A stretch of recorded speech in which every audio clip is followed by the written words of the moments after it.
Gold, trusted gold buyers. మీరు తాకట్టు పెట్టిన బంగారాన్ని విడిపించి ఈ రోజు ఉన్న మార్కెట్ ధరకు కొనబడను. జీవితంలో మామూలుగా అమ్మ పాత్ర గురించి కథలు, కవిత్వాలు, ఇంకా పుస్తకాలు ఎన్నెన్నో రాశారు.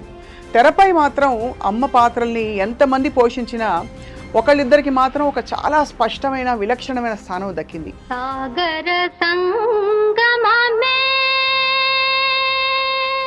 వారిలో మనందరికీ ఇష్టమైన అమ్మ ఎవరు అంటే సిల్వర్ స్క్రీన్ లెజెండ్ శ్రీమతి డబ్బింగ్ జానకి గారు.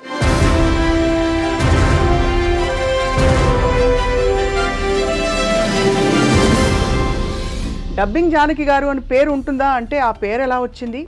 65 సంవత్సరాల ప్రయాణంలో అన్ని భాషల్లో నటిస్తూ రాణిస్తూ ఒదిగిపోయి ప్రతి పాత్రలో మనింటి మనిషి అని అనిపించుకునే స్థాయి ఎలా తెచ్చుకున్నారు వారిని అడిగి తెలుసుకుందాం. అమ్మ, మీకు సాదర నమస్కారాలు.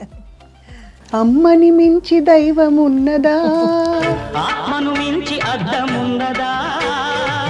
పేద మధ్యతరగతి బ్రాహ్మణులలో అమ్మ ఎలా ఉంటుందో అలా ఉంటారమ్మ. ఒక మాసిపోయిన చీర, ఒక గ్లిజరిన్ బాటిల్ నన్ను చూడగానే. నాన్నగారు బుర్రకథలు చెప్పేవారు కొంత అని వినికిడి. నా జీవితంలో నాకు ఇష్టం లేని ఏదంటే 3, కానీ ఆ 3 నేను తప్పించుకోలేకపోయాను. అటువంటిది ఆ మిలిటరీ వాడే నా మొగుడు. మరి అయిష్టంగా సినిమాల్లోకి ఎలా వచ్చారు? బతకడం కోసం వచ్చాను అని చెప్పాలి. చెన్నై, నేను మా వారు ఇద్దరం చిన్న వయసులోనే, మాది లవ్ మ్యారేజ్. ఏం చూసి నచ్చారమ్మా? మహామహులు అందరూ సరసన నటించారు మీరు. అవును. నేను హీరోయిన్ అవ్వాలని కానీ, ఇంకా నేను టాప్ మంచి ఫీమేల్ ఓరియంటెడ్ పాత్రలో నటించాలని ఎప్పుడు లేదా అమ్మ మీకు? బతకడానికి కావలసిన డబ్బులు మనకు వస్తే చాలు. మీరు డబ్బింగ్ చెప్పిన క్యారెక్టర్స్ అందరూ ర్యాంప్ క్యారెక్టర్స్ ఎక్కువ చెప్పాను. జయమాలిని, జ్యోతిలక్ష్మి. నార్మల్ సహజ రూపానికి భిన్నంగా వచ్చిన క్యారెక్టర్స్ ఉన్నాయా? గయ్యాళి క్యారెక్టర్ అసలు నా దీనికి చాలా భిన్నమైన క్యారెక్టర్. మీ అక్క చెల్లెలు ఎంతమంది అమ్మా? 14 మంది. ఆ 14 మందిలో మీరు తప్పిపోయి ఉంటారు, అందుకే మీ వారు మీకు దొరకంగానే చక్కగా వెళ్ళిపోయారు. నిజంగానే కదా అమ్మ? ఒక మాట అంటాను, ఇది తప్పైతే క్షమించండి. మీలో నాకు ఎక్కడో బహుశా మీకు కావలసినట్టే జీవితం జరిగిందా లేదా?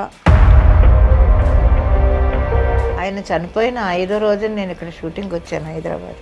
కష్టం వచ్చిందా కాసేపు అలా కూర్చొని కళ్ళు మూసుకొని కాసేపు ప్రేయర్ చేసుకుంటాను. అబార్షన్ అయ్యి మంచం మీద ఉన్నాను. బాత్రూమ్ నుంచి మంచం వరకు బ్లీడింగ్. ఏ మగాడు ఎవడ చేస్తాడు? ఎప్పుడైనా బద్దకించి అలా పడుకుంటే చెళ్ళుని పాదం మీద ఇలా కొడతాడు. మీకు పునర్జన్మ ఉంటుందో లేదో నాకు తెలియదు, కానీ తప్పకుండా మళ్ళీ అంటూ ఎక్కడో మీరు సార్ కలుసుకుంటారు తప్పకుండా.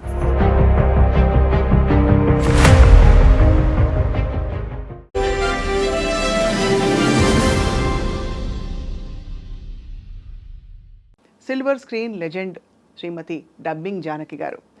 డబ్బింగ్ జానకి గారు అని పేరు ఉంటుందా అంటే ఆ పేరు ఎలా వచ్చింది? 65 సంవత్సరాల ప్రయాణంలో అన్ని భాషల్లో నటిస్తూ రాణిస్తూ ఒదిగిపోయి ప్రతి పాత్రలో మనింటి మనిషి అని అనిపించుకునే స్థాయి ఎలా తెచ్చుకున్నారు వారిని అడిగి తెలుసుకుందాం. అమ్మ, మీకు సాదర నమస్కారాలు.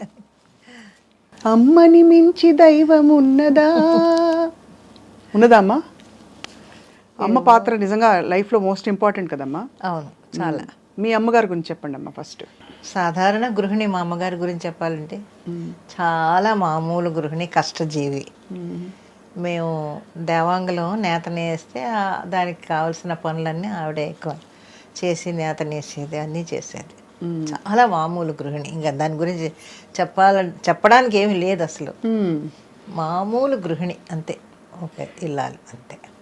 కానీ మీ అంటే కులవృత్తి, ఇంటి నేపథ్యం నుంచి మీరు చూస్తే, అంటే నాన్నగారు బుర్రకథలు చెప్పేవారు కొంత అని వినికిడి, కాకుండా మీకు అసలు కళలతో, సాహిత్యంతో, భాషతో పరిచయం ఎలా మొదలైంది? నాకు మామూలుగా ఈ కళలతోటి పరిచయం అనేది అసలు నాకు తెలియదు. ఇందులోకి వస్తానని కూడా నాకు తెలియదు. నా జీవితంలో నాకు ఇష్టం లేని ఏదంటే 3, కానీ ఆ 3 నేను తప్పించుకోలేకపోయాను. 1 సినిమాల్లో వేషాలు వేయడం, 2 మిలిటరీ వాడిని పెళ్లి చేసుకోవడం,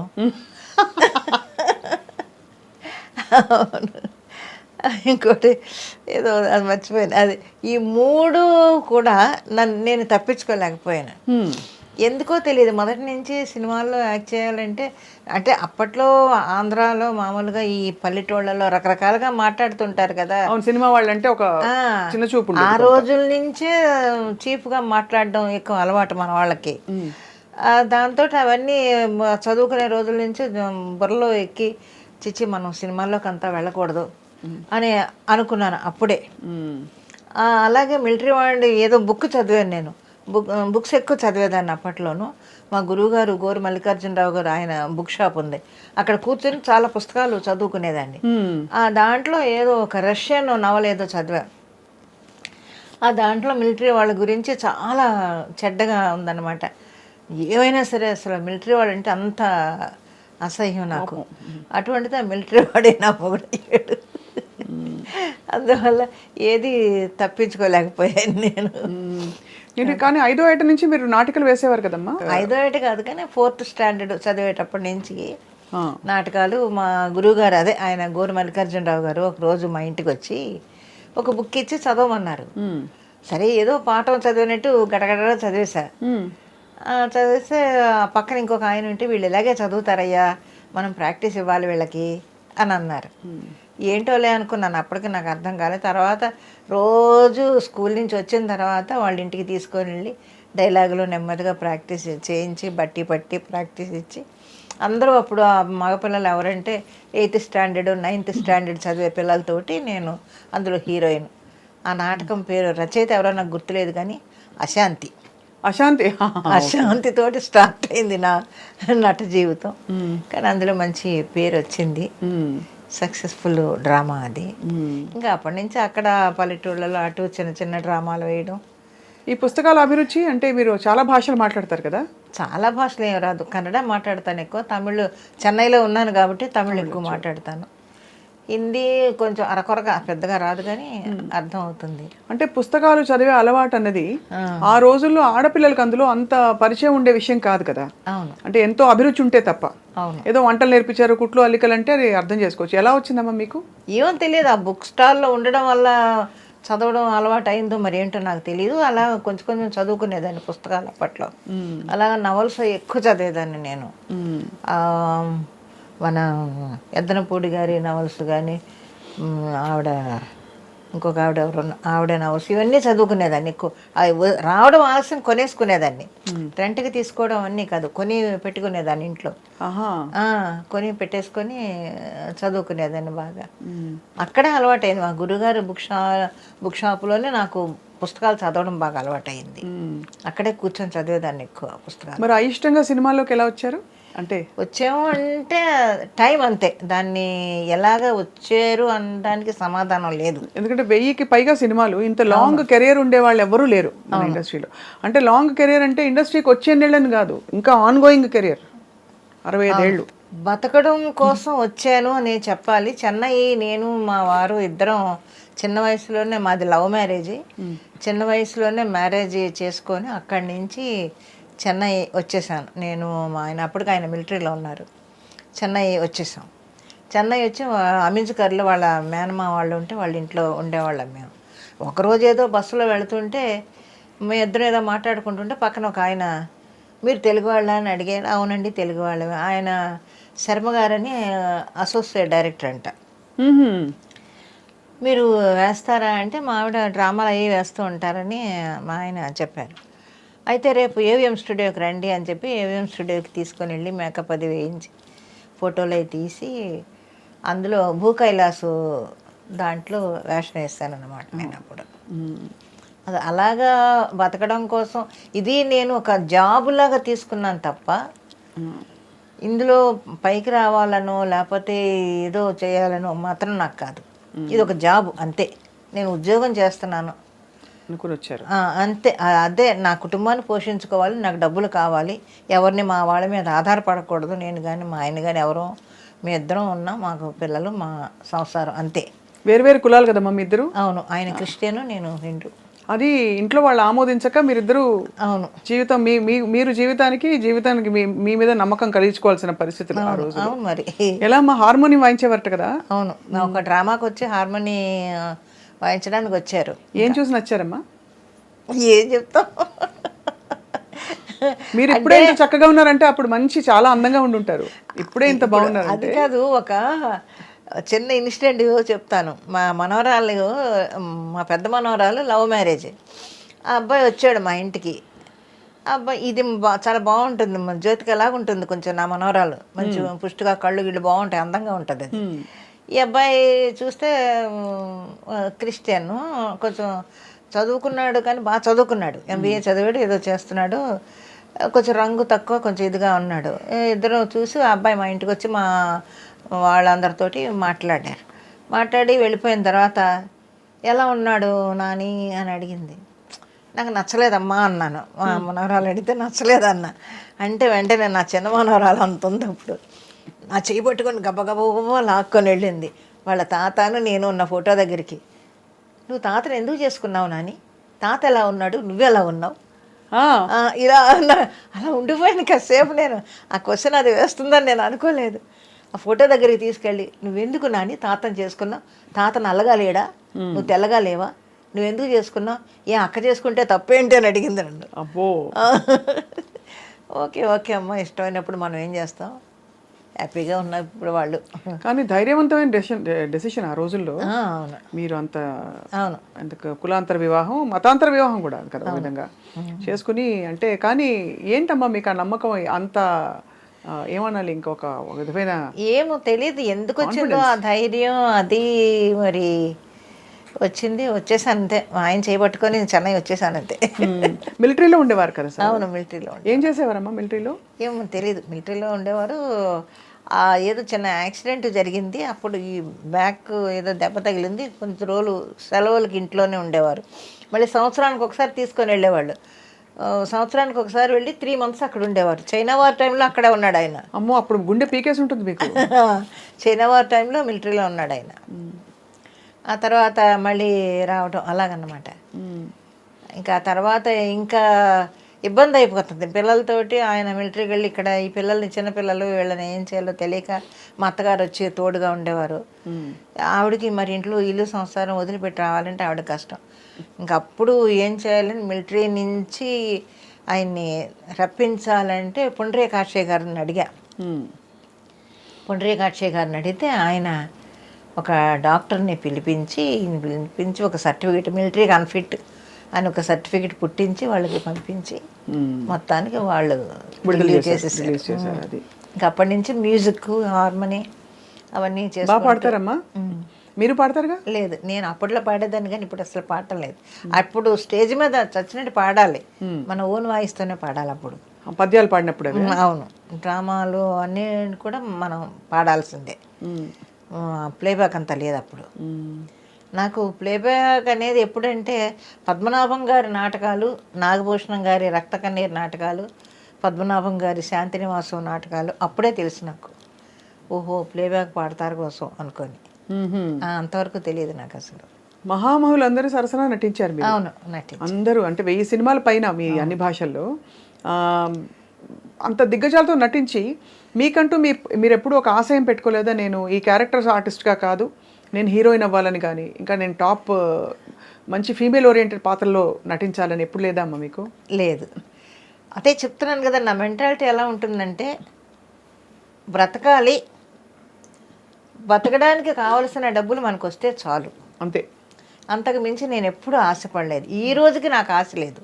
ఇప్పుడు నా తోటి వచ్చిన వాళ్ళందరూ కూడా టాపులో ఉన్నా కూడా వాళ్ళని చూసి బాధపడ్డము, అసూయపడ్డము అనేది అసలు నాకు రానే రాదు. ఓకే, బాగున్నారు అంతవరకు అదే అనుకుంటాను నేను. నాకు కావాల్సింది 10 రూపాయలు వచ్చినప్పుడు 10 రూపాయలు నా కుటుంబానికి పెట్టుకున్నాను, 100 రూపాయలు వచ్చినా 100 రూపాయలు ఖర్చు పెట్టుకున్నాను, 1000 రూపాయలు వచ్చినా ఖర్చు పెట్టుకున్నాను. నేను తిని ఇంకా మా అత్తగారు వాళ్ళకి హెల్ప్ చేయడం, ఇవన్నీ చేసేదాన్ని. అంటే అది విధి వింతే ఏమనాలో తెలియదు కానీ మీకు వచ్చిన పాత్రలు కూడా కొంచెం పేద మధ్యతరగతి అలాంటి, ఇన్ఫ్యాక్ట్ అనకూడదు కానీ పేద మధ్యతరగతి బ్రాహ్మణ ఇళ్లలో అమ్మాయి ఎలా ఉంటుందో అలా ఉంటారమ్మా అంటారు చాలా మంది. అందులో విశ్వనాథ్ గారి సినిమాల్లో చూసినప్పుడు అప్పుడు ఉండేది కదా ఒక ట్రెండ్, ఎక్కువ విశ్వనాథ్ గారి సినిమాల్లో అంటే బ్రాహ్మణులు వస్తారు నటిస్తారని. అలాంటి ఒక దీనిలో ఇమేజ్ లో ఒదిగిపోయారు మీరు. అవును, ఒక మాసిపోయిన చీర, ఒక గ్లిజరిన్ బాటిల్ నన్ను చూడగానే ఇప్పుడు బయట ఎంత గ్లామరస్గా ఎంత చక్కగా ఉన్నారమ్మా మీరు. ఇన్నేళ్ల మీ ఆరోగ్య రహస్యం ఇప్పుడు ఏంటంటారు? మానసికమైన తృప్తమా. నేను ఒకటి చెప్తాను, అదే ముందు నుంచి నేను చెప్పేది ఏంటంటే, మనకి తృప్తి వచ్చిన దాంట్లో, ఉన్న దాంట్లో హ్యాపీగా ఫ్యామిలీని మెయింటైన్ చేసుకోవడం, అతి ఆశలకు పోకుండా మనకున్నదా మన పరిధిలోనే మనం జీవించడం, అదొక్కటే నేను అనుకుంటా. పిల్లల్ని చదివించుకోవడం దగ్గర నుంచి వాళ్ళ జాబులు కానీ వాళ్ళ ఇది కానీ, నా ఇల్లు నా సంసారం ఒక గిరి గీసుకుంటాను నేను, ఆ గిరిలోనే ఉంటాను, దాటి బయటికి వెళ్ళను నేను. షూటింగ్ అయిపోయిందా, ఇంటికి వచ్చానా, నా ఇల్లు నా సంసారం, పొద్దున్నే వంట చేసి అక్కడ పెట్టేసి వెళ్ళిపోయేదాన్ని.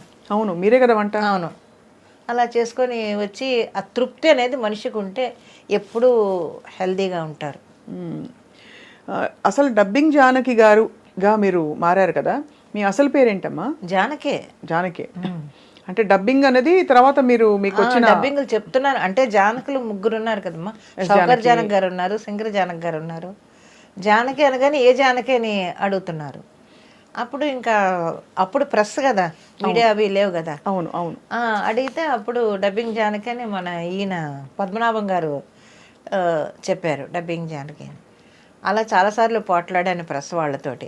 మీరు అస్తమాను డబ్బింగ్ జానకి, జగ్గయ్య గారు డబ్బింగ్ చెప్తున్నారు, డబ్బింగ్ జగ్గయ్య గారిని ఎందుకు వేయరు, లేకపోతే ఇంకొక డబ్బింగ్ చెప్తున్నారు వాళ్ళని ఎందుకు వేయరు, నన్ను మాత్రం అంటే, అప్పుడు వాళ్ళు చెప్పే సమాధానం ఒకటే, ముగ్గురు జానకులు ఉన్నారు కదమ్మా, అందువల్ల రాయాల్సి వచ్చింది. మీరు డబ్బింగ్ చెప్పిన క్యారెక్టర్స్ అందరూ ఎవరెవరమ్మా? అంటే పెద్ద పెద్ద హీరోయిన్లు అందరికీ చెప్పుంటారు మీరు. శ్రీప్రియకి చెప్పాను ఎక్కువ, శ్రీప్రియ. వ్యాంప్ క్యారెక్టర్స్ ఎక్కువ చెప్పాను, జయమాలిని, జ్యోతిలక్ష్మి, వీళ్ళందరికీ బాగా చెప్పాను. హీరోయిన్ పద్మప్రియ, వీళ్ళందరికీ చెప్పాను. భారతి అప్పట్లో ఉండేవాళ్ళకి. ఏమన్నా ఇబ్బంది పడ్డారా? మీరు అయిష్టంగా ఇండస్ట్రీకి వచ్చారు, మీరు అందంగా ఉంటారు, పొందిగ్గా చక్కగా మీరు అడ్జస్ట్ అయ్యి అలా వెళ్ళిపోతున్న టైంలో మిమ్మల్ని ఇబ్బంది పెట్టిన సందర్భాలు ఉండుంటాయి కదా ఇండస్ట్రీలో. ఎవరు? నేను ఒకటే చెప్తానమ్మా, మనం ఉండే పద్ధతిలో ఉంటే ఎవ్వరు మన దగ్గరికి రారు, మన జోలికి రారు. అది నేను ఒకటే, అదే ఒకటే నా. అంటే మరి ఇబ్బందులు పడుతున్న వాళ్ళందరూ పద్ధతిగా ఉండలేక, నాకు తెలిసి తెలియక వాళ్ళు ఎలా తెలుస్తుంది చెప్పండి. నా వరకు చెప్పాలంటే, నేను ఉండేది ఇప్పుడు ఇంట్లోంచి బయలుదేరి వెళ్ళానా, షూటింగ్కి వెళ్ళాను, వేషం వేసుకున్నాను, ప్యాకప్ చెప్పారు, వాళ్ళు మళ్ళీ తీసుకొచ్చి నా కారులో కూడా వెళ్ళాను, వాళ్ళ బండిలోనే వచ్చి ఇంట్లో దిగుతాను, అంతవరకే. ఇంకా బయట ఏం జరుగుతుందని ఎక్కువ మాట్లాడను, ఎక్స్ట్రాలు మాట్లాడను, ఎవరితోటి ఎక్కువ మాట్లాడను, నా పద్ధతిలో నేను ఉంటాను. అందువల్ల నేను ఉండగలిగానేమో అని అనుకుంటాను తప్ప, ఎక్కువ ఎవరితోటి ఎవరన్నా వచ్చి పలకరిస్తే అంటే అవునండి అంతే అంతే. మళ్ళీ నాకు భయం అనమాట, గొడవలో పడతామేమో, ఏమైనా పొరపాటు మాటలు దొరుకుతాయేమో అనేది ఇప్పటికీ భయమే నాకు. అందువల్ల నేను ఎక్కువ ఎవరితోటి కాంటాక్ట్ పెట్టుకోను నేను. హలో అంటే హలో, అది ఎప్పటికే కూడా ఇప్పుడు కాదు, ఇంకో 10 ఏళ్ళ తర్వాత మీరు కనపడినా సరే, అమ్మ ఎలా ఉన్నారు అంతే. మన మధ్య ఇంకేం గొడవలు జరగవు కదా. గొడవలు ఉండవు. అలాని మీరు ఎక్కువ దోస్తీ కూడా ఎవరితో లేదా? లేను, ఎవరితోటి లేను. ఆ తరం హీరోయిన్లతో ఎవరితోటి. మరి ఎలా అమ్మా, మరి మీ కాలక్షేపం ఎలా? ఇది మీకు ఒక మనసు అంటూ ఉంటుంది కదా. అంటే కాలక్షేపం అనేది నా ఇల్లే నాకు కాలక్షేపం, నా పిల్లలే నా సర్వస్వం. నా ఇంటికి రావడం, వంటలు చేసుకోవడం, ఆ పిల్లలకు పెట్టుకోవడం, వాళ్ళ చదువులు, వాళ్ళ స్కూల్ పంపించుకోవడం, ఇంతే. ఇది చెప్పని ఒక జాబు లాగా చేసుకున్నాను నేను సినిమా ప్రపంచాన్ని. కాబట్టి మీకు అలాగే ఉండిపోయింది. అలాగే ఉండిపోయాను నేను. మరి మీ వారు మీ పాత్రలు చూసి హర్షించేవారా, నవ్వేవారా, సంతోషించేవారా? ఆయన సంతోషించేవారు, ఎప్పుడూ కూడా సపోర్ట్గా ఉండేవాడు. ఇంట్లో కూడా నాకు హెల్ప్ చేస్తూనే ఉండేవారు ఆయన.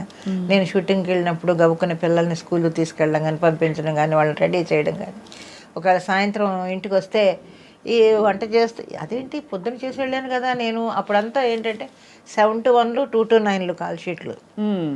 7కి తెల్లారుజాము 4 గంటలకి వెళ్ళిపోవడం అలాగా. ఈ ఉండేనా కదా అంటే, పాపమే వాళ్ళు వచ్చారే ఇద్దరు, ఆకలి అన్నారు, ఉన్నది పెట్టేశాను, మనమే కదా రా ఈ చారాన్ని వేసుకొని తిందాం అనేవాడు. అలాంటివన్నీ చేసేవాడు ఆయన.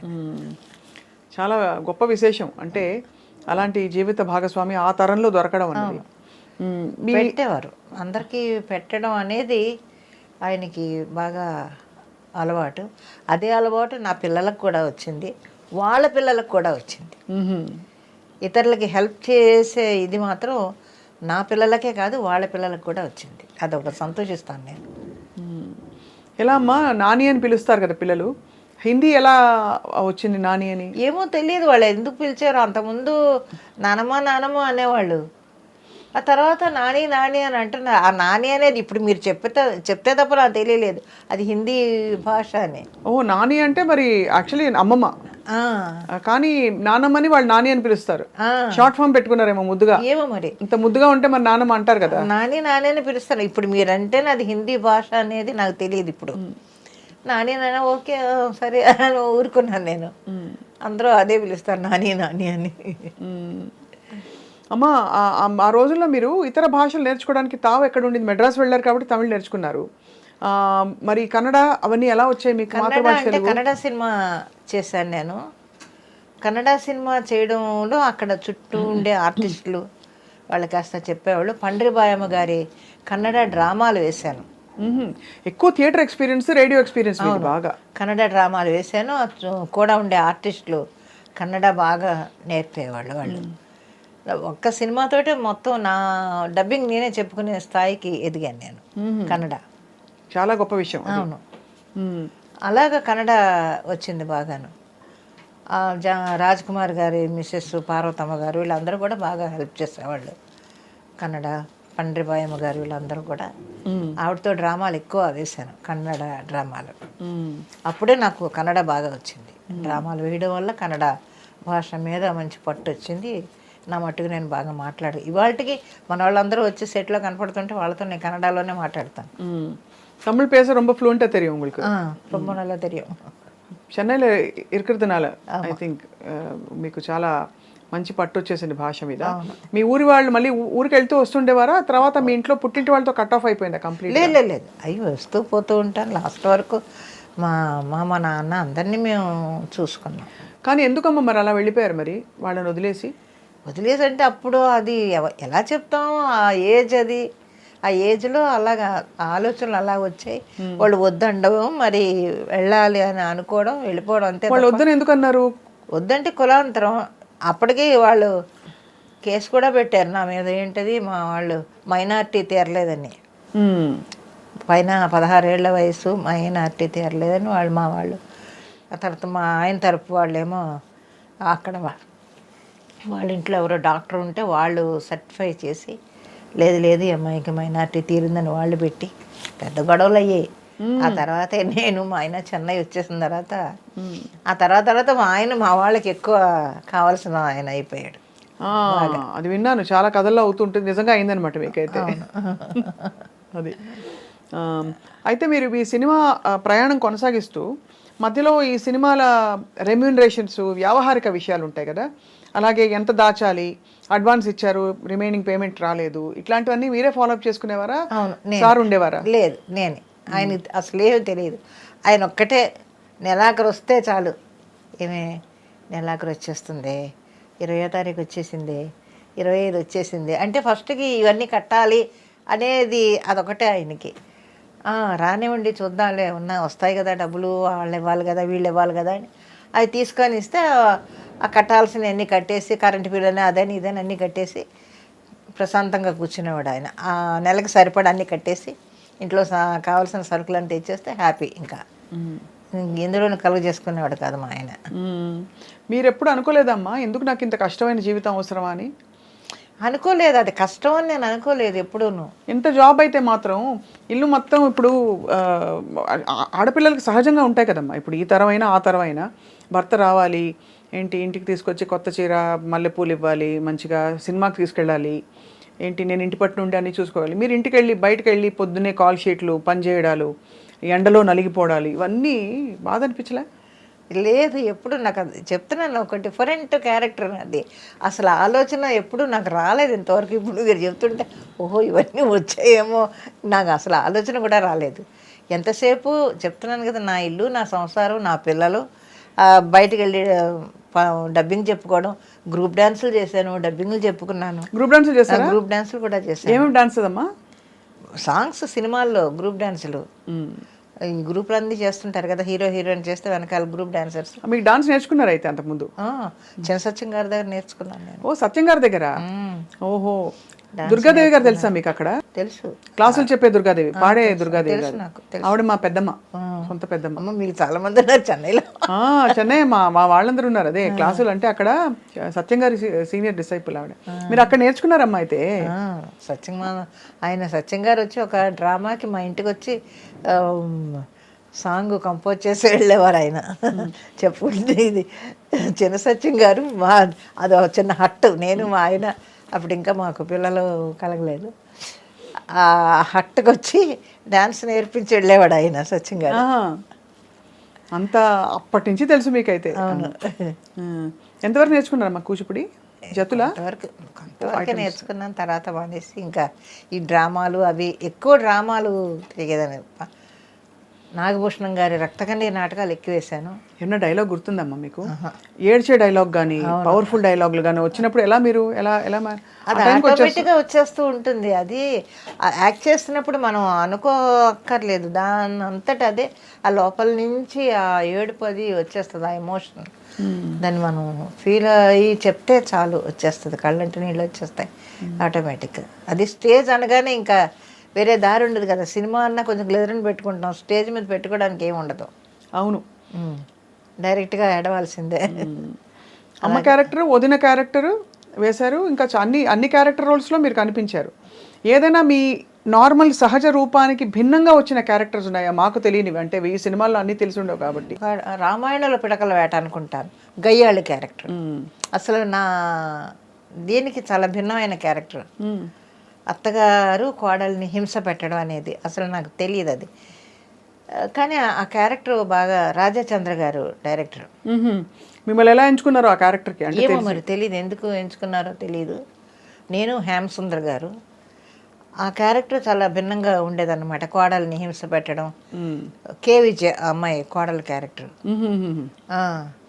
అప్పుడు ఆ దాంట్లో చివరికి నానా హింసలు పెట్టి బిడ్డని కని ఇంటికి వస్తే కూడా ఏదో తిట్టాను, ఏదో చేస్తాను నేను. అప్పుడు భర్త అడుగుతాడు, ఎందుకే నువ్వు ఇలాగా చేస్తున్నావు అని అంటే అప్పుడు చెప్పుద్దన్నమాట.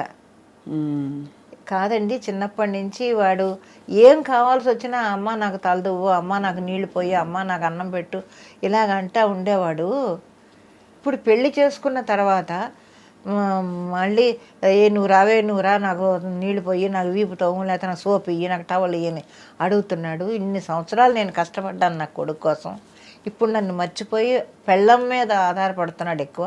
మరి నాకు ఎలా ఉంటుంది చెప్పండి అని అంటే అప్పుడు భర్త క్యారెక్టర్ చెప్తాడనమాట, నువ్వు అలాగెందుకు ఆలోచిస్తావు, నువ్వు ఇప్పుడు నీకు రెస్ట్ ఇవ్వాలి అని నీ కొడుకు ఆలోచిస్తున్నాడని నువ్వు ఎందుకు అనుకో. ఇన్ని సంవత్సరాలు నా కోసం మా అమ్మ కష్టపడింది, ఇకైనా మా అమ్మ సుఖంగా ఉండని, హ్యాపీగా ఉండని అని నీ కొడుకు ఆలోచిస్తున్నాడని నువ్వెందుకు అనుకోవు. నీ ఆలోచన ధోరణే తప్పది. అప్పటి నుంచి రియలైజ్ అయ్యి మారుతుంది అనమాట అత్తగారు. అదొక భిన్నమైన క్యారెక్టర్. మంచిగా అయ్యాడే కానీ అంటే మీరేమి అంత చెడ్డ క్యారెక్టర్ ఏం కాదు. ముందంతా కొంచెం చెడు, తర్వాత మంచిగా అయిపోయే క్యారెక్టర్. అలాగా మీరు రాజసంగా ఉండే పౌరాణికాలు, ఫోక్లోర్స్ అట్లాంటివి వచ్చాయి మీకు అవకాశాలు? లేదు, అన్ని సాంఘికాలు ఎక్కువ. చాలా కష్టం అనిపించిన క్యారెక్టర్ ఏంటమ్మా? ఎందుకంటే మేము చూసిన కొన్ని సినిమాల్లో గుర్తుండిపోయిన కొన్ని క్యారెక్టర్స్ ఉన్నాయి, వాటి గురించి మాట్లాడే లోపు మీకు చాలా ఛాలెంజ్ అనిపించిన క్యారెక్టర్ ఏది? తమిళ్లో ఉన్నాయి, తెలుగు కన్నా నాకు ఎక్కువ తమిళ్లో కొంచెం ఛాలెంజ్డ్గా ఉండే క్యారెక్టర్స్.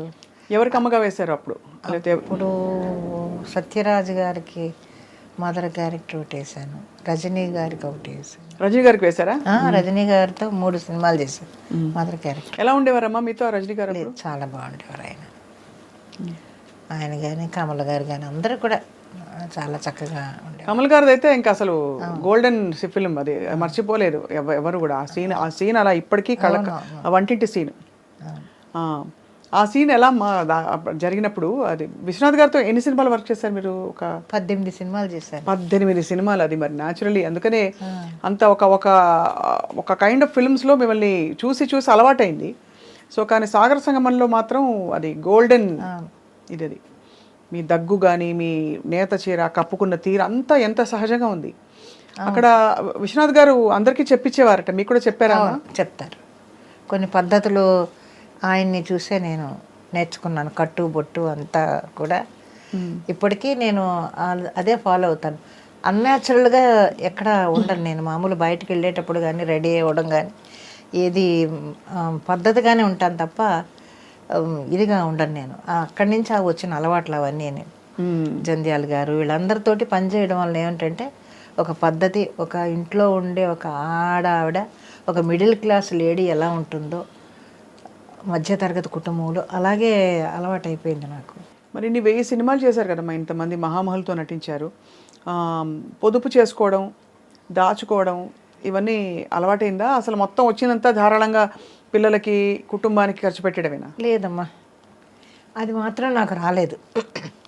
దాచుకోవడం, జాగ్రత్త పడడం అనేది లేదు. కాకపోతే ఏదో దేవుడు ఇచ్చినంత వరకు ఒక ఇల్లు కట్టుకున్నాను చెన్నైలో. తిరగడానికి ఏదో కారు ఉంది. పిల్లలు హ్యాపీగా వాళ్ళ జాబులు, వాళ్ళ పిల్లల కన్నా వాళ్ళ పిల్లలు ఇంకా బాగున్నారు, మా పిల్లల కన్నా వాళ్ళ పిల్లలు ఇంకా బాగున్నారు. అందరూ హ్యాపీగా ఉన్నాం. చెప్తున్నాను కదా, నాకు ఆస్తులు లేవు, అప్పులు లేవు.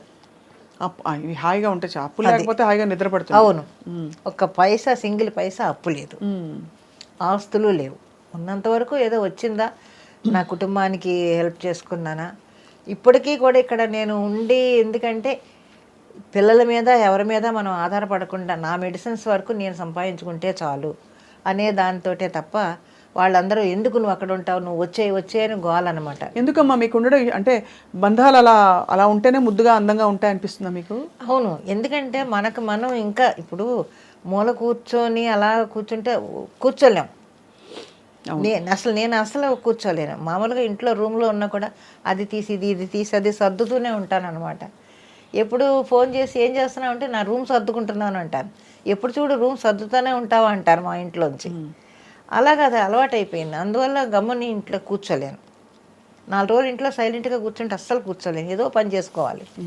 అందుకని సరే మనం ప్రయత్నం చేయకుండా మనల్ని వెతుక్కుంటూ వస్తున్నాయి వర్క్. ఇంకా అలాంటప్పుడు చేసుకోవడంలో తప్పు లేదు కదా. ఇప్పుడు నాలాంటి వాళ్ళు ఎంతమంది ఖాళీగా కూర్చొని పోసుకోవాలి కవర్లు మాట్లాడుకుంటూ కాలక్షేపం చేస్తున్నారు కదా. అది లేదు. హ్యాపీగా మనం కష్టపడుతున్నాం, పని చేసుకుంటున్నాను, నా ఫుడ్ నేను తింటున్నాను, నా ఇంట్లో నేను ఉంటున్నాను, ఎవరి మీద ఆధారపడలేదు. అదొక తృప్తి నాకు. పని చేసుకుంటున్నాం, భగవంతుడు శక్తి ఇచ్చాడు, పని చేయడానికి శక్తి ఇచ్చాడు, అదంతే. అమ్మ ఒక మాట అంటాను, ఇది తప్పైతే క్షమించండి. మీలో నాకు ఎక్కడో బహుశా మీకు కావలసినట్టే జీవితం జరిగిందా లేదా అనే ఒక చిన్న, ప్రతి వాళ్ళకు ఉంటుంది కదమ్మా, ఒక అవలోకనం చేసుకుంటే ఒక కష్టపడ్డ బాధ కనిపిస్తుంటుందమ్మా. ఎప్పుడు చూసినా అనిపిస్తుంది. మీ రెసిపీ రీల్స్లో చూశాను. అంటే అంత సిన్సియర్గా మీరు జీవితానికి కమిట్ అయిపోయి అన్నీ చేసుకుంటూ వచ్చారు. ఒక్క క్షణమైనా ఆగి ఆలోచించారా నాకేం కావాలని? ఆలోచించలేదు అసలు, నాకు ఆలోచనే రాలేదు. అది ఎవరో నమ్మినా నమ్మకపోయినా కానీ నాకు అసలు ఆలోచన అనేది రాలేదు. ఇలాగ నేను కష్టపడ్డానా, నేను ఇలా చేశానా అనేది లేదు. అంటే ఎవరి కోసం, నా కోసమే కదా కష్టపడుతున్నాను, నా ఇంటి కోసం కదా కష్టపడుతున్నాను అనే ఆలోచన తప్ప ఇంకొకటి నాకు తెలియదు అసలు. ఇది చాలా, అంటే ఎంత తృప్తి పొందారంటే మీరు, ఎంత బికాస్ పొద్దు నుంచి ఎన్నేళ్ళు అసలు నెలకు ఎన్ని రోజులు వెళ్ళేవారు షూటింగ్స్కి? ఒక కనీసం 20, 30, 25 రోజులు ఉండేదా? అవతల సినిమాలు లేకపోతే డ్రామాలకి పరుగులు పెట్టేదాన్ని, నేను డ్రామాలకు వెళ్ళేదాన్ని, డ్రామాల నుంచి ఇంటికి వచ్చేదాన్ని. ఇంట్లో ఉంటే ఇల్లు, నా సంసారం, నా ఇదే, నా పిల్లలు, అంతవరకే. బయటికి వెళ్ళానా అక్కడ షూటింగ్లు అవి, అంతే తప్ప ఈ కష్టపడుతున్నానా, ఎందుకు ఈ కష్టం అనేది ఆలోచన రాలేదు. అది వస్తే ఏమన్నా అలా ఉండేదేమో, నాకు ఆలోచనే రాలేదు అసలు ఇంతవరకు. ఇది ఉన్నంతవరకు హ్యాపీగా ఓకే, మన పిల్లలు బాగున్నారు, నా ఇల్లు బాగుంది, నా సంసారం బాగుంది, ఓకే అనుకునేదాన్ని. ఏదన్నా ఉందా మన చేతనైతే నలుగురు పెట్టాలి. ఇప్పటికీ ఏదన్నా ఎవరైనా హెల్ప్ అడిగితే, చదువుకునే పిల్లలు వాళ్ళు వీళ్ళు ఉంటే వాళ్ళకి ఏమైనా హెల్ప్ చేస్తూ ఉంటాను. అంత గొప్ప మనసు మీది. అంటే గొప్పతనం కోసం అని కాదమ్మా, కానీ సహజంగా అలా ఉండడం అన్నది చాలా కష్టం. ఎవరికి వాళ్ళే చూసుకునే రోజులు ఇవి. పండగలు ఎలా ఉండేవమ్మా ఇంట్లో అప్పుడు? అంటే కులాంతర వివాహం కాబట్టి ఎలా అన్ని పండుగలు? ఇంకా క్రిస్టియన్ ఇంట్లో అందరూ క్రిస్టియన్, మొత్తం మా పిల్లలు, మా వాళ్ళ మ్యారేజెస్ అన్నీ కూడా క్రిస్టియన్ పద్ధతిలోనే జరిగాయి. మీ పెళ్లి కూడా అలాగే జరిగిందా? మా పెళ్లి కూడా అలాగే జరిగింది. మరి మీరు క్రీస్తు నమ్ముతారా ఇప్పుడు? నమ్ముతారు. మీకేమన్నా అయ్యాయమ్మా ఎక్స్పీరియన్సెస్ ఇలాగా? ఉన్నాయి చాలా. ఎందుకంటే ఇలాంటివి కులాంతర వివాహాలు ముఖ్యంగా ఇలా మతం మార్చుకుంటే కనుక అది చాలా ఎక్స్పీరియన్సెస్ అవుతాయని చెప్తూ ఉంటారు. మీకేమయ్యాయి ఎక్స్పీరియన్సెస్? ఏం మీకు అభ్యంతరం లేకపోతే? లేదు, నా ఎక్స్పీరియన్స్ అనేది చెడుగా ఏమీ నాకు జరగలేదు. అదే మంచిగానే అడుగుతున్నా. ప్రతిదీ కూడా నేను జీసస్ని నమ్ముతాను. నేను ఏదైనా ఒక పని చేయాలి అంటే 2 నిమిషాలు అలా కళ్ళు మూసుకొని ఇది నాకు నువ్వు చెయ్యి అంతే, అదే అడుగుతాను. అది డెఫినెట్గా జరుగుతుంది నాకు. అది తప్పకుండా నాకు ఆ పని జరుగుద్ది. ఏంటి నేను ఎలా ఉన్నాను, ఖాళీగా ఉన్నాను, నాకు వర్క్ రాలేదేంటి, నే వర్క్ ఇవ్వవా, ఇలా అడుగుతాను నేను ప్రేయర్ చేసుకునేటప్పుడు. ఆ రోజు సాయంత్రానికి ఏదో ఫోన్ వస్తుంది. ఇలా చాలా ఎక్స్పీరియన్స్ ఉన్నాయి నాకు. అందువల్ల జీసస్ నేను బాగా నమ్ముతాను. సో అయితే ఎక్కువ క్రిస్టియన్ పండుగలు ఇంట్లో క్రిస్మస్, అంతా అదే, ఈస్టర్, ఈస్టరు అన్నీ అవే. చర్చికి వెళ్ళాలని ఉండేవా? అవును, సండే వెళ్తాం మేము చర్చ్కి. ఇక్కడ కూడా వెళ్తాను, ఎర్రగడ్డ చర్చికి వెళ్తాను. ఇక్కడ ఎక్కడుందో నాకు తెలియదు కానీ ఎర్రగడ్డ చర్చి మాత్రం తెలుసు. సండే షూటింగ్ లేకపోతే నేను వెళ్ళేసి కాసేపు కూర్చొని ప్రేయర్ చేసుకొని వచ్చేస్తాను. మీ అక్క చెల్లెలు ఎంతమంది అమ్మా? అక్క చెల్లెలు అన్నదమ్ములు చాలామంది ఉన్నారు, 14 మంది. అందరూ 14 మందా? అవును. మీ అమ్మగారికి జోహార్లు. అవును, నిజంగా అసలు అంటే ఎంత ఓపిక. అప్పట్లో, కడుపులో బిడ్డ చంకలో బిడ్డ ఉండేవాళ్ళు కదా. ఎంతమంది పిల్లలు, మీకు ఎంత ఆస్తి అని అడిగేవాళ్ళు కాదు ఆ రోజుల్లో. మీకు ఎంతమంది పిల్లలు అని అడిగేవాళ్ళు. అదే చాలా గొప్ప అన్నమాట. నేను 9వ దాన్ని. అందరూ చనిపోయారు. ఇంకా మిగిలింది ఎవరంటే 4 అక్క చెల్లెళ్ళు మిగిలాం. అందరూ హ్యాపీగానే ఉన్నారు, బాగానే ఉన్నారు. 14 మంది అమ్మా. అవును. అప్పుడు అంటే ఒకలా చూసుకుంటే యాక్చువల్లీ ఆ 14 మందిలో మీరు తప్పిపోయి ఉంటారు. అందుకే మీ వారు మీకు దొరకంగానే చక్కగా వెళ్ళిపోయారు. నిజంగానే కదా. ఎంత గొప్ప జీవితం అమ్మా మీది. అంటే అప్పట్లో మా ఇళ్లలో అందరికీ అంతమంది పిల్లలే, 12 మంది 13 మంది ఇలాగా ఇంతమంది ఉండేవాళ్ళు పిల్లలు. మీకమ్మా? నాకు ఇద్దరు అబ్బాయిలు. అంటే 2 అబ్బాయిలు, అమ్మాయి పెంచుకున్నాను చిన్నప్పటి నుంచి. అది పెంచుకున్నారమ్మా? ఇద్దరు అబ్బాయిలు, అమ్మాయి. చాలా అందమైన జీవితం. అంటే ఆర్డినరీనెస్ అంటారు, అంటే సాధారణ జీవితంలోనే గొప్ప విషయాలు అంటారే, అలా సాగింది మీ లైఫ్. మీరు ఎక్కడో ఏదో నడిపించింది శక్తి మిమ్మల్ని. లేకపోతే 15 ఏళ్ళకి వెళ్ళిపోవడం ఏంటి ఇంట్లోంచి, మళ్ళీ సినిమాలు నమ్ముకుని వద్దనుకున్న సినిమాలను ఒప్పుకుని చేయడం, అది ఇది. మీరేమన్నా ఫలానా క్యారెక్టర్ నేను చేయను అని రిజెక్ట్ చేసిన సందర్భాలు ఉంటుంటాయి కదా? లేదు, కాకపోతే ఒకటి ఈవీవి గారిది జంబలకడ పంప మాత్రం కొంచెం భయపడ్డాను. చెయ్యను అని చెప్పలేదు, అంత పెద్ద డైరెక్టర్ దగ్గర నేను చెయ్యను అని చెప్పలేదు. కానీ నా సందేహం చెప్పాను, సార్ నేను అన్నీ మరి మిడిల్ క్లాసు వైఫ్ క్యారెక్టర్ మంచి మదరస్సుగా వేస్తున్నాను కదా, ఇలా అంటే నేను చెప్తున్నాను కదా నువ్వు వెయ్యి అని ఆయన హలో బ్రదర్లో కూడా అన్నపూర్ణ గారిని మొత్తం కుక్క పిల్లిచ్చి భలే చేయించారు ఆయన. అదే అంటే కొత్తతనంలో అది మంచి పేరు వచ్చింది నాకు. ఆ జంబలకడ పంపకి మంచి పేరు వచ్చింది. అవును. ఇతర అమ్మలు ఉంటారు కదమ్మా, అమ్మ క్యారెక్టర్స్, ఇలాంటి క్యారెక్టర్స్ వేసేవాళ్ళు. వాళ్ళు ఎప్పుడైనా అంటే ఎక్కువ క్యారెక్టర్లు వీళ్ళు వేస్తున్నారు వాళ్ళు వేస్తున్నారు ఇవన్నీ ఉండేవా అసలు ఇండస్ట్రీలో? ఉంటాయి. అదే చెప్తున్నాను, నా మెంటాలిటీ ఎలా ఉంటుందంటే ఇంకొకళ్ళని చూసి బాధపడ్డము, ఇంకొకళ్ళని చూసి అసూయపడ్డము అనేది అసలు చిన్నప్పటి నుంచి లేదు నాకు. అది అసలు ఆలోచన కూడా నాకు రాదు. నా దగ్గర ఎంత ఉంది, నా సంసారం ఎంత ఉంది, అంతవరకే తప్ప అయ్యో నన్ను దాటి ఆవిడ వెళ్ళిపోతుంది, పెద్ద పెద్ద వేషాలు వేసుకుంటుంది అన్న ఆలోచన నాకు అసలు ఎప్పుడు రానే రాదు. ఆ థాట్ అసలు ఎప్పుడు నా బ్రెయిన్కి రాదు. అసలు నేను ఆలోచించను. నేను ఈరోజు గడిచిపోయింది, ఈరోజు గడిచింది, రేపటి గురించి బాగుంటారా నువ్వే ఉన్నావు అనుకుంటాను, అంతే. అంటే ఎక్కువ గడవడం గడవకపోవడం దగ్గరే ఉండిపోయింది మీ ఆలోచన. అంతే అంతే. ఇల్లు గడవాలి, అంతే, బాధ్యతలు తీరాలి, అంతవరకే, అంతే. అంతకు మించి ఏం ఆలోచించలేదు. ఎప్పుడు కూడా కోరికలు అసలు ఇల్లు కొనుక్కుందామనో కార్లు కొనుక్కుందామనో స్థలాలు అలా స్థలాలే కొనుక్కోవాలని ఆలోచన ఉండుంటే అసలు చెన్నైలో సగం చెన్నై కొనుక్కొని ఉండేదాన్ని నేను. అంత డబ్బులు వచ్చాయమ్మా?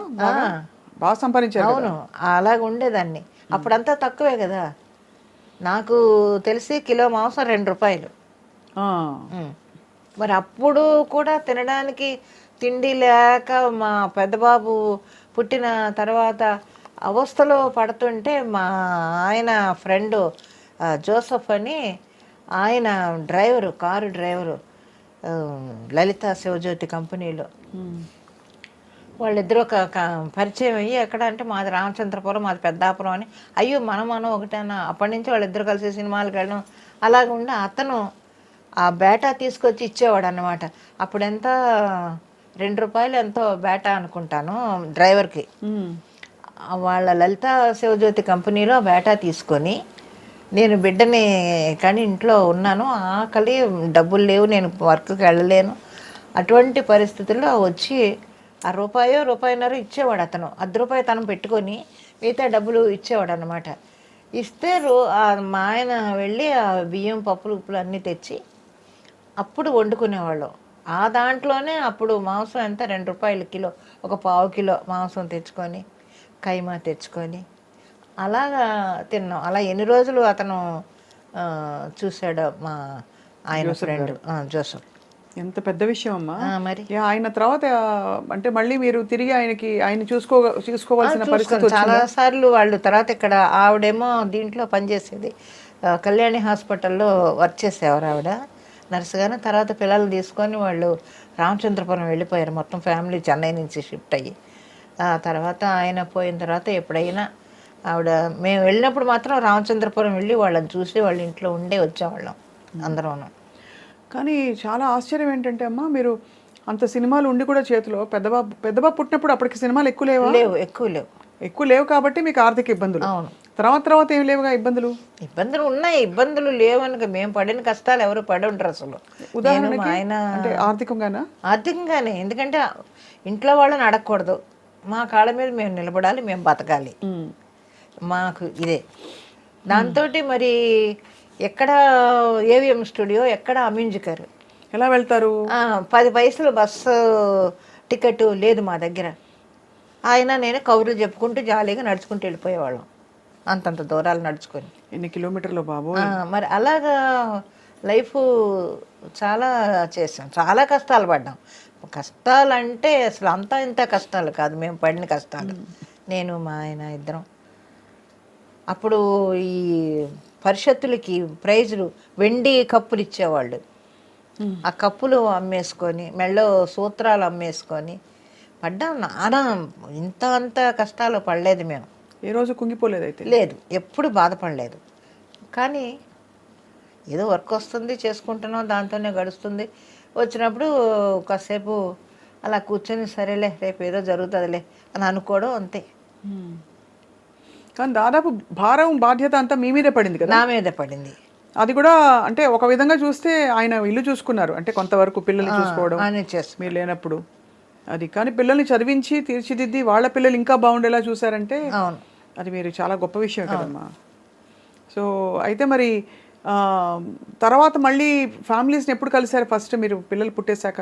అప్పుడే మా పెద్దబాబు కడుపున పడిన తర్వాతే మా వాళ్ళు తీసుకొని వెళ్ళి డెలివరీ మా ఇంట్లోనే జరిగింది.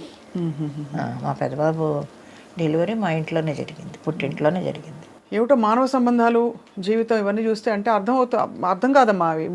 మీరు చూసిన జీవితంలో ఏం అర్థం చేసుకున్నారు చెప్పండి అమ్మా. ఏంటి లైఫ్ అర్థం ఏంటి, మీనింగ్ ఏమిటంటే? ఏదో వచ్చాము, జరిగింది, అలాగ ఇన్ని సంవత్సరాలు గడిపేసాము. ఇంకా ఈ ఆఖరి క్షణాల్లో అందరూ హ్యాపీగానే ఉన్నాం కదా అని అనుకుంటాను అంతే. ఇప్పుడు దేవుడు దయ వల్ల ఇంతవరకు హ్యాపీగా మనం నడిపించాడు. ఇంతకన్నా లేని వాళ్ళు, మనకన్నా హీనమైన స్థితిలో ఉన్నవాళ్ళు ఎంతోమంది ఉన్నారు. వాళ్ళందరికన్నా మనం బెటర్గానే ఉన్నాం అనుకుంటాను నేను ఇప్పుడు. కానీ పోలికి వచ్చినప్పుడు అలా రాదు కదా. మనతో పాటు ఇతర సినిమా యాక్టర్లు ఎవరైతే ఉన్నారో, మనం వాళ్ళ ఇండస్ట్రీకి ఒకసారి వచ్చాం, వాళ్ళు చూడు ఎంత కట్టేసుకుని ఎంత ఎదిగిపోయారు, పెద్ద పెద్ద రోల్స్ చేస్తున్నారు. నాకు రాలేదనే పోలికే వస్తుంది చాలా మందికి. అవును, రాలేదు, నాకు అది రాదు, అస్సలు రాదు. మీ సంస్కారం, మీ ఆత్మవిశ్వాసం, భగవంతుడి యందు మీకుండే విశ్వాసమే కదమ్మా. లేకపోతే అంతగా మీరు అన్నట్టు నిజంగా పుస్తలమ్ముకుని వెండి కప్పులు గెలుచుకున్న, కష్టంగా అపురూపంగా సంపాదించుకున్నవన్నీ అమ్మేసుకుని ఇంట్లో ఉండడం అంటే చాలా. ఇప్పుడు చెన్నైలో ఇల్లు ఉందమ్మా? ఇల్లు ఉంది. నేను ఇల్లు కట్టేటప్పుడే మా అబ్బాయికి చెప్పాను, ఊరే నాకు షోకేస్ కట్టాలని. మొత్తం షీల్డ్ అన్నీ అలాగుంటాయి, ఇంటికి వెళ్ళగానే ముందుకు సార్ అలా చూసుకుంటారు సినిమాల్లో వచ్చిన షీల్డ్ అన్నీ. మీకు బెస్ట్ కొడుకు ఎవరు చెప్పండి సినిమాల్లో? అందరూ కొడుకులే, ఎవరో అని చెప్పలేము మనం. అందరూ బాగుంటారు, ప్రతి ఒక్కళ్ళు బాగుంటారు అమ్మయ్య. అది వీళ్ళు బాగున్నారు బాగోలేరని కాదు, అందరూ కూడా తమిళ్ కానీ తెలుగు కానీ. ఒకసారి లెక్క పెడదామా. రజనీకాంత్ గారు కమల్ హాసన్ గారు, ఆ, మన సత్యరాజ్ గారు, విజయకాంత్. అన్యాయంగా వెళ్ళిపోయారమ్మా ఆయన. అవును, నాకు విజయకాంత్ గారు ఫస్ట్ షూటింగ్ అయిన తర్వాత అందరికీ బట్టలు పెడతారు అనేది ఆయన షూటింగ్లోనే చూశాను నేను. విజయకాంత్ గారు పెడతారా? అవును, ఆహా, ఎలా అమ్మా? టాప్ టు బాటం మొత్తం యూనిట్ అందరికీ బట్టలు పెడతాడు ఆయన షూటింగ్ లాస్ట్ డేని. అప్పుడే తెలుసు నాకు, ఓహో ఇలా ఇస్తారన్నమాట. సో అలా మీకు చీర పెట్టారా? ఇలా అలాగే లేని వాళ్ళకి అందరికీ కూడా కుట్టు మిషన్లు, ఈ సైకిళ్ళు, ఇవన్నీ చాలా హెల్ప్ చేసేవాడు. చూడండి ఎంత మహానుభావుడు ఆయన, ఎందుకమ్మా అంత తొందరగా వెళ్ళిపోవాలి? మరి ఆయన పార్టీ పెట్టారు. పుట్టినరోజు చాక్లెట్ మిఠాయి తీసుకొచ్చి లడ్డు ఇస్తున్నారు ఎవరో ప్రొడక్షన్ బాయ్స్. ఏంటి విశేషం అంటే, కెప్టెన్ పొరందనాడమ్మా అన్నారు. ఏంటంటే అదే విజయకాంత్ గారి పుట్టినరోజమ్మా ఈరోజు, మేము ఇలా ఉన్నామంటే ఆయనే కదమ్మా మాకు ఇగో ఈ పోర్డు ఇవన్నీ ఇచ్చారు, ఈ బళ్ళు ఇచ్చారు, ఇవన్నీ ఇచ్చారు, ఈ వ్యాన్లు ఇవన్నీ, మరి మేము ఉన్నామంటే ఆయనే కదమ్మా కారణం అని అన్నాడు.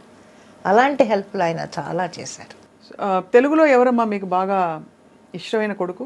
అందరూ ఇష్టమే, ఎవరు ఒకళ్ళు ఇష్టం ఒకళ్ళని ఎవరని మనం చెప్పగలము. ప్రతి ఒక్కళ్ళు, ప్రతి ఆర్టిస్టు నాకు ఇష్టమే. ఎవరని వీళ్ళు ఎక్కువ ఇష్టమా వీళ్ళు కాదా అని నేను చెప్పలేను. అదే చెప్తున్నాను, నా మెంటాలిటీ ఎలా ఉంటుందంటే ఎక్కువ క్లోజ్గాను ఉండను, అలాగని దూరంగాను ఉండను. నేను ఎంతవరకు ఉండాలో అంతవరకే ఉంటాను. కానీ మీ చుట్టూ ప్రపంచంలో చాలా చూసుంటారు కదా మీరు తొణకకుండా ఇలా ముందరికి తల ఉంచుకుని తల దించుకుని వెళ్ళిపోయినా కూడా చుట్టూ ఉండే ప్రపంచం చాలా రకాల కథలు, చాలా రకాల ఉదంతాలు జరిగిపోతూ ఉంటాయి. అప్పుడు మీరు స్పందించేవారా? కోపం వచ్చేదా, మీకు బాధ వచ్చేదా? అంటే ఫలానా వాళ్ళు సావిత్రి గారి గురించి మాట్లాడతారు, చాలామంది హీరోయిన్ల జీవితాలు, జిక్కీ గారి జీవితం మాట్లాడతారు, కానీ మాట్లాడినప్పుడు మనం ఏం చేయలేం కదా, మనం మాట్లాడలేం, మనం తిరిగి మాట్లాడలేం, మాట్లాడకూడదు కూడా. ఎవరు మూసుకొని ఊరుకున్నంత ఉత్తమం లేదనుకుంటాను నేను.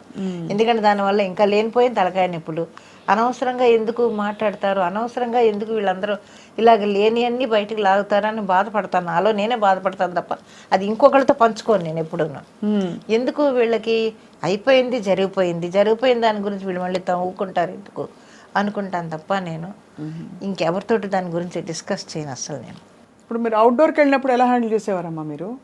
వేరే ఊరికి వెళ్ళినప్పుడు షూటింగ్స్కి అలా ఉండేవి కదా, చాలా సందర్భాలు ఉండుంటాయి కదా. మరి పిల్లలు ఇంట్లో మీ వారు ఆయన ఎక్కడ ఒప్పుకొని పంపించేవారు? అంటే చాలా చోట్ల పెళ్ళైన వాళ్ళకి ఈ ఫెసిలిటీ ఉండదు. అంటే ఇంట్లో భర్తలు చెప్పలేం కదమ్మా, కొంతమంది వద్దు అక్కర్లేదు అనొచ్చు, కానీ ఆయన గొప్ప మనసు అయింది. మిలిటరీ అయినా కూడా మా ఆయన ఇదిగానే ఉండేవాడు, హ్యాపీగానే అవుట్డోర్లో వెళ్ళి వచ్చేసింది. కాకపోతే నాకు వచ్చిన కంపెనీలు అన్నీ మంచి మంచి కంపెనీలు, విశ్వనాథ్ గారి కంపెనీ కానీ, జంధ్యాల గారు కానీ, ఇలాంటి కంపెనీల వల్ల ఏమవుతుందంటే ఒక డిసిప్లిన్ ఉంటుంది. అవుట్డోర్ వెళ్ళినా కూడా వర్క్ చేసుకున్నామా, వచ్చామా, మళ్ళీ రూమ్లోకి వెళ్ళామా, అంతవరకే. వర్క్ అయిపోయిందా హ్యాపీగా ఇంటికి పంపించేసేయడం. ఇది మరి స్త్రీలకి సురక్షితమైన ప్లేస్ కాదంటారు ఇండస్ట్రీ, మీరు ఒప్పుకుంటారు అలా? ఏమోనమ్మా, నాకు అంత దూరం నేను ఆలోచించలేదు ఎప్పుడు, ఆలోచన కూడా రాదు నాకు. ఎందుకంటే చెప్పాను కదా, ఒక చిన్న జీవితం అక్కడ అలా గిరిగేసుకొని ఆ గిరిలోనే నేను ఉన్నాను తప్ప అది దాటి ఎప్పుడు బయటికి వెళ్ళను. ఒక్కటి మాత్రం నేను చెప్తానమ్మా, ఏదైనా కూడా మన ఇష్టం లేనిదే ఎవడ మనల్ని ఏం చేయడు. ప్రపంచంలో అంతే, అది మన ఇష్టం లేనిదే ఎవడు మన దరిదాపులకు రాడు. ఇప్పుడు వాడు అలా వచ్చినాడు, మనం కళ్ళు ఎరచేసి అలా చూసిన వాడు అక్కడే ఉంటాడు, ఒక అడుగు ముందుకు రాడెవడను. ఒకవేళ మన మీద ఇష్టం లేదనుకోండి, వాడి సర్కిల్లోనే మనల్ని వేరు పెడతాడు తప్ప ఇండస్ట్రీ మొత్తం చెప్పలేడు కదా. అవును, ఇండస్ట్రీ మొత్తం పబ్లిసిటీ చేసి ఈవిడ అలాగే ఇలాగని చెప్పుకోలేడు కదా. కరెక్ట్. వాడి పరిధిలోనే వాడు మనకి వేషాలు ఇవ్వడం, అంతవరకే, అంతే తప్ప ఎవరు మనల్ని వాడి పరిధిలో వేషాలు ఇవ్వడం అనేది కూడా ఒక విధమైన హింసే అమ్మా అది. ఎందుకంటే ఎవరో నేను చెప్పినట్టు నువ్వు చేయకపోతే నీకు ఇవ్వని వేషాలు అంటే అది తప్పే కదమ్మా. తప్పే ఏమైనా ఇంకంతే, అంతటితో ఆపేయడమే ఇంకంతే, దాని గురించి ఆలోచించకూడదు ఇంకా. ఇప్పుడు ఎవరైనా కూడా మన ఇష్టం లేనిదే ఎవరు మన దరిదాపులకు రారు. అది మాత్రం నాకు బాగా అనుభవం. చూసి ఇలా కళ్ళు ఎరచేస్తే అక్కడే ఆగుతాడు వాడు. ఎందుకు ముందుకు వస్తాడు? అంతే. దాన్ని తప్ప మనం ఏం చేయలేము. ఎవ్వరూ మనల్ని వేలు పెట్టి చూపించేంత పరిస్థితి మనం తెచ్చుకోం కదా.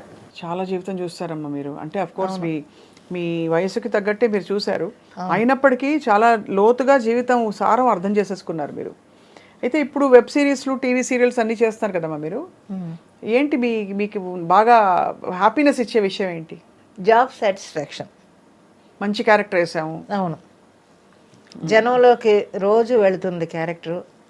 మా పేర్లు, అసలు పేర్లు మర్చిపోయి క్యారెక్టర్ పేర్లతో పిలవడం, అలాగా జనం మమ్మల్ని రిసీవ్ చేసుకోవడం, మంచి మంచి క్యారెక్టర్స్ పడుతున్నాయి. మరి అంకుల్ అమ్మా లేరు, ఆయన పోయి 97లోనే పోయారు ఆయన. అయ్యో, మీరు ఒంటరి అయిపోయారు తర్వాత. పిల్లలతోటే కదా? పిల్లలే నా జీవితం. నా మనవలు, నా మనవరాళ్ళు, వాళ్ళతోటి జరిగిపోతుంది. 97 అంటే చాలా ఏళ్ల క్రితం అమ్మా. 25, 26 ఏళ్ళు, 27 ఏళ్ల క్రితం. మరి అప్పటి నుంచి మీరు ఎప్పుడు ఆయన జ్ఞాపకాలా మీకు? ఉంటాయి జ్ఞాపకాలు. అంటే ఎందుకంటే 15వ ఏట ఆయనతో ప్రయాణం మొదలు పెట్టారు. ఎలా చనిపోయారమ్మా? ఇది షుగరు చనిపోయారు. చాలా బాధాకరం, కష్టం మీకు. తర్వాత ఎలా మిమ్మల్ని మీరు సంభాళించుకుని ఇంకా జీవితంలో కొత్త? మీరు నమ్మరు, ఆయన చనిపోయిన 5వ రోజున నేను ఇక్కడ షూటింగ్కి వచ్చాను హైదరాబాద్కి. వర్క్ ఇది చేయలేం కదా, మోహన్ బాబు గారి సినిమాకి 5వ రోజున. వర్కే కదా, వర్క్ సఫర్ చేయలేం మనం. మనకు బాధ ఉందని చెప్పి వర్క్ సఫర్ చేయలేం కదా. అవతల ఇంతమంది కాంబినేషన్. 5వ రోజునే వస్తే గబుక్కుని మా తమ్ముడు వైఫ్ బయలుదేరే రోజున అలా వెళ్ళకూడదని ఇంటికి తీసుకొని వెళ్ళి ఒక చీర పెట్టి అప్పుడు పంపించింది. వాళ్ళు దేని గురించి ఎప్పుడూ ఆలోచించలేదు. ఏదో జరిగిపోతుంది.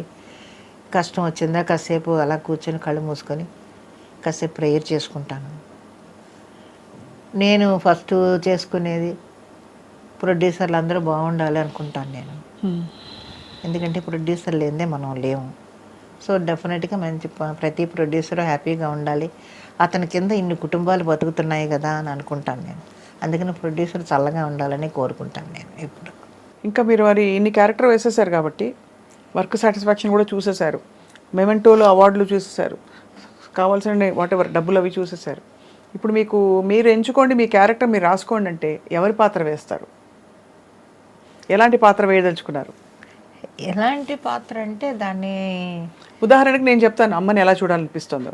మిమ్మల్ని మంచి ఒక కలెక్టర్, ఒక టడడం మెట్టు దిగుతూ ఫాస్ట్గా వచ్చి కాటన్ చీర కట్టుకుని హైనెక్ బ్లౌజ్ వేసేసుకుని అలాంటి క్యారెక్టర్లో అమ్మని చూడాలి నాకు. అది మీ ఆలోచన. ఏ క్యారెక్టర్ అంటే నా ఆలోచన. మీ ఆలోచన చెప్పండి. బాగా ఓల్డ్ క్యారెక్టర్, బాగా ముసీలుది అయిపోయి వణుకుతూ వచ్చి అలాంటి ఒక క్యారెక్టర్ ఆ గెటప్లో ఎలా ఉంటుందని నేను ఆలోచిస్తున్నాను. అది మన ఇద్దరికి డిఫరెన్స్ చూడండి మరి. అదే కానీ మీకు అలాంటి క్యారెక్టర్ కష్టం అమ్మా. మీరు ఎందుకంటే ఎప్పుడు యంగ్, ఎవర్ గ్రీన్, డైనమిక్గా కనిపిస్తారు. మీ వయసుకి మీకు అసలు సంబంధం లేదు, అలా ఉన్నారు మీరు. కాబట్టి ఆ క్యారెక్టర్ అఫ్కోర్స్ నటిస్తారులేండి, కానీ చెప్తున్నాను. కానీ మీరు మంచి డైనమిక్ రోల్స్లో ఇంత ఇండిపెండెంట్ అమ్మా. ఫస్ట్ థింగ్ ఈ తరం నేర్చుకోవాల్సింది మిమ్మల్ని చూసి. మీరు ఆ తరానికి సంబంధించి కూడా ఎంత ఇండిపెండెంట్ డెసిషన్స్ తీసుకున్న డెసిషన్కి కట్టుబడి ఉన్నారు. పారిపోలేదు కదా, కష్టం రాగానే అమ్మో పిచ్చి పని చేశాను ఎందుకు వచ్చాను దేవుడు అని వెళ్ళిపోలేదు. ఎంత కష్టం వచ్చినా అక్కడే నిలబడి పోరాడారు, అత్యాసలకు పెట్టుకోలేదు. ఎన్ని విషయాలు నేను నేర్చుకోవాల్సినవి మీ లైఫ్ నుంచి. అండ్ ఎప్పుడు ఏది మరీ టూ మచ్గా డీప్గా వెళ్ళిపోయి చేయలేదు. ఒక జీవితాన్ని నమ్ముకున్నారు, దాన్నే మీ లైఫ్గా మార్చుకొని మీరు ఇప్పుడు అదే భక్తిలో ఉన్నారు మీరు. సో ఎంత గొప్ప విషయం అమ్మ. మీ వంటకాలు చాలా బాగుంటాయి, చూశాను. ఎవరు నేర్పించారు మీకు వంట? ఎవరు నేర్పించలేదు, నేను ఇంట్లో చేసుకోవడమే. మీ బెస్ట్ రెసిపీ ఏంటి చెప్పండి? నేనేం చూశానంటే పప్పు చూశాను ఆ మధ్య, ఇంకేంటి పులిహోర ఒకటి లాంటిది ఒకటి పెట్టారు, అది చాలా బాగుంటుందండి ఓయ్ అని గలగలా మాట్లాడుతూ ఇలా చేయండి అలా చేయండి అని. జనాలకు అది ఒకటి నచ్చింది. అంటే న్యాచురల్గా మామూలుగా మన ఇంట్లో చేసుకున్నట్టే చేస్తారండి మీరు. గబగబాను ఇవన్నీ ఉన్నాయి, అన్ని పెట్టండి, ఇన్ని పెట్టండి, ఈ కొలతలు అవి ఉండవు అని అంటుంటారు. సోదు ఉండదు అసలు. అంటే మామూలుగా ఏదో ఎక్కువసేపు చూపిస్తారు దాని గురించి చెప్పి అలా కాకుండా చూసి వెంటనే ఆకట్టుకుంటుంది. ఆ కూర ఫుల్ వండి ఇదిగో చూసారా ఎంత బాగుందో అని, అది కమ్మగా ఉడికి రెడీగా ఉందని.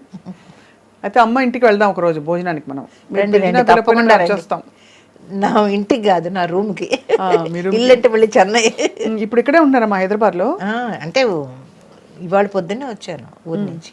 ఓకే. వచ్చి చెన్నై గ్యాప్ ఉంటే చెన్నై వెళ్ళిపోతాను. ఇక్కడ ఉండను నేను, షూటింగ్ లేకపోతే చెన్నై వెళ్ళిపోతాను. ఇప్పుడు ఎన్ని రోజులు వర్క్ ఉంటుంది మీకు పర్ మంత్? ఉంటుంది, షూటింగ్స్ ఉన్నాయి కదా. అందులో ఈ మధ్య ఎక్కువ ట్రావెల్ చేయలేకపోతున్నాను నేను. అందువల్ల షూటింగ్ ఒక 4-5 రోజులు గ్యాప్ ఉన్నా కూడా నేను వెళ్ళటం లేదు. పిల్లలు కూడా పెద్ద పిల్లలు అయిపోయారు, ఎవరి జాబులు వాళ్ళు పరుగులు పెడుతున్నారు. పొద్దుట లేచి ఏం చేస్తారమ్మా పిల్లలు ఇప్పుడు? వర్క్ చేసుకుంటున్నారు అందరూ. మా పెద్ద మనవడు షిప్లో ఇంజనీరు ఒకడు, ఇంకొక మనవడు చెన్నైలోనే వాడు ఇంజనీరు, నా మనవరాలు టీచరు, తను ఫ్రెంచ్ టీచరు, సింగపూర్లో ఉంటుంది. ఇంకొక అమ్మాయి పోర్ట్ కంపెనీలో వర్క్ చేస్తుంది. ఇప్పుడు చిన్నది ఎగ్జామ్, ఇవాళ ఎగ్జామ్ రాస్తుంది, దానికి జాబ్ కూడా వచ్చేసింది ఆల్రెడీ. అందరూ ఆ ఘనత అంతా జానకమ్మదే. ఏముంది, దేవుడు ఉన్నాడు వెనకాల. ఎంతమంది పిల్లల్ని సెటిల్ చేశారమ్మా, మాట్లాడి చెప్పండి. అంటే మీలోని స్త్రీత్వం ఎక్కడా కోల్పోకుండా మీరు ఒక పురుషుడిలాగా నడిపించారు ఇంటిని. అంటే ఒక మనం మామూలుగా అదే కదా చెప్తారు మనకి చుట్టూ, కానీ ఎక్కడా మీరు పొందిగ్గానే ఉన్నారు. ఎక్కడా డామ్ డూమ్ డిష్ అని అవేమి ఎక్కువ సాధికారతలు ఏమి చాటుకోకుండా చాలా మామూలుగా. ఇప్పుడు ఎక్కడన్నా నేను బజార్లో కనపడినా ఎవరు ఆశ్చర్యపోవాల్సిన పని లేదు. భుజాన సంచి తగిలించుకొని ఆ మధురానగర్ అంతా తిరిగేస్తూ ఉంటాను. కూరగాయలు కొనుక్కుంటూ ఆ షాప్కి వెళ్ళి, లేకపోతే ఇక్కడికి వెళ్ళి మెడికల్ షాప్కి వెళ్ళి, ఆ మార్కెట్, ఆ మెయిన్ రోడ్లో మార్కెట్కి వెళ్ళి తిరిగేస్తూనే ఉంటాను. అందరూ గుర్తుపట్టి బాగా ఫోటోలు తీసుకుంటుంటారే? లేదు, అడగరు. అడిగితే ఇప్పుడు మార్కెట్ కదండి అంటే సరే అమ్మ అని వెళ్ళిపోతూ ఉంటారు. అయితే మామూలుగా చాలా మామూలుగా తిరిగేస్తుంటాను నేను. అయితే మీకు ఎన్ని చీరలు ఉంటాయమ్మా మొత్తం? మీకు చీరలు పిచ్చుందా? పిచ్చి లేదు, ఇష్టంతవరకు ఉంటే చాలంతే. ఇప్పుడు దీనికి వచ్చి ఈ సీరియల్స్కి కొనాల్సిన చీరలు చూస్తే ఉన్నాయి. మీరే కొనుక్కోవాలా? కదా. లేదు, సినిమాలు అయితే వాళ్ళు కొంటారు, సీరియల్ వరకు మనమే కొనుక్కోవాలి చీరలు. అవి ఉన్నాయి ఒక 4-5 బ్యాగులు, పెద్ద పెద్ద బ్యాగులకి చీరలు. ఎంత నల్లి ఇవేనా?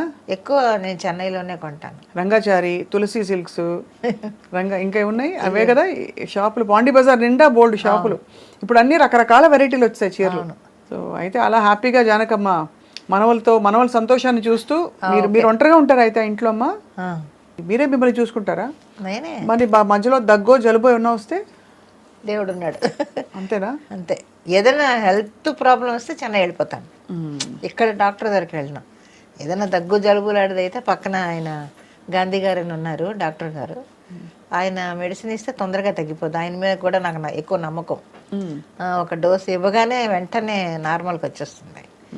ఇంకా మించి ఏదన్నా టెస్ట్లు గిస్ట్లు అంటే చెన్నై వెళ్ళిపోతాను.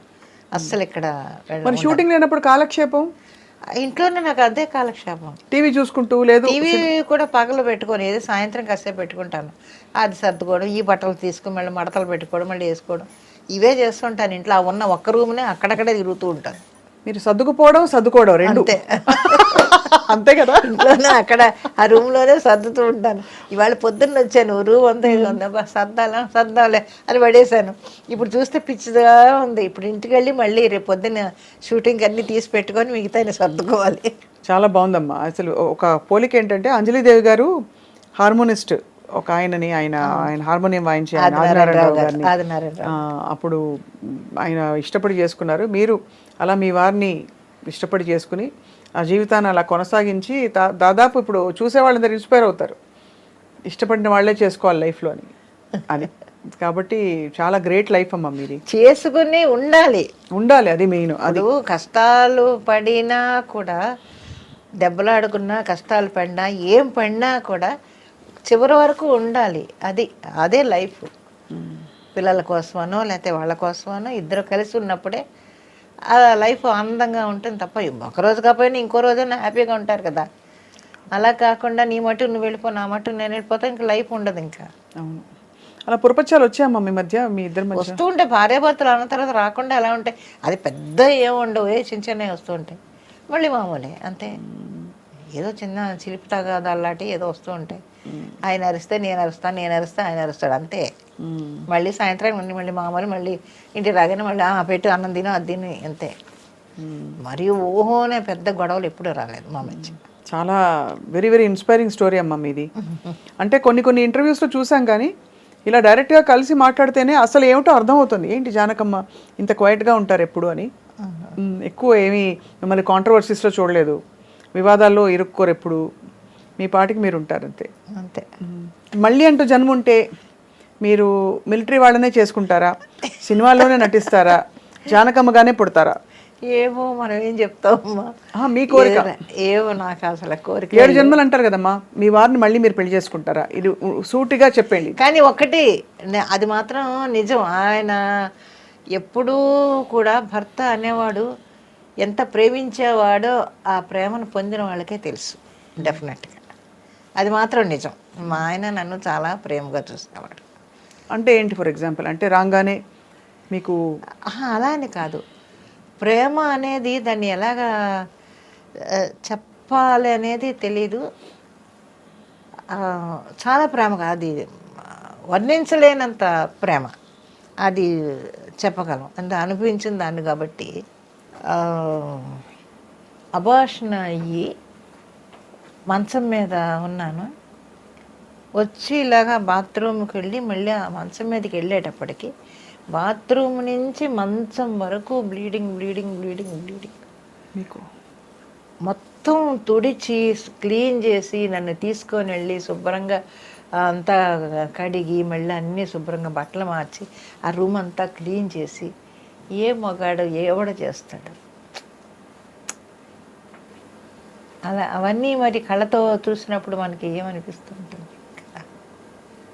అవన్నీ చేసేవాడు.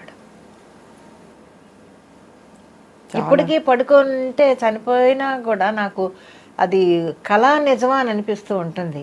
ఎప్పుడైనా బద్దకించి అలా పడుకుంటే చెళ్ళుని పాదం మీద ఇలా కొడతాడు, ఏ షూటింగ్ ఉందే ఇంకా పడుకున్నావేంటి అంటాడు. ఆ వాయిస్ నాకు వినిపిస్తూ ఉంటుంది ఇప్పటికి స్టిల్. ఏంటి షూటింగ్ ఉంది ఇంకా పడుకున్నావేంటి లే అంటాడు. అప్పుడు గబుక్కుని లేదు చూస్తాను అసలు నేను ఎక్కడ ఉన్నానా అని. అలాంటివి చాలా జరుగుతుంటాయి నాకు.